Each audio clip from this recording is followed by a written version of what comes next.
திராவிட மாடலுடைய முதல்வர் மாண்புமிகு ஸ்டாலின் அவர்கள் அண்மை காலமாக உலகளவில் ட்ரெண்டிங்ல ஹேஷ்டேக்ல போயிட்டு இருக்காரு. அதுக்கு காரணம் முனைப்பான கொள்கை லட்சியம்.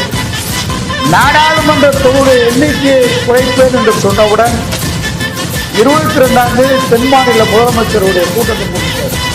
இது ஒரு ட்ரெண்டிங், திராவிட மாடலுடைய ட்ரெண்டிங். அடுத்து இந்தியா முழுவதும் பிரச்சாரத்தை, மாநிலங்களுடைய குறைப்பான பிரச்சாரத்தை, மாநில உரிமைகளை பறிக்கின்ற பிரச்சாரத்தை, தேசிய கல்விக் கொள்கை மூலமாக மாநில உரிமைகளை பறித்து ஒற்றை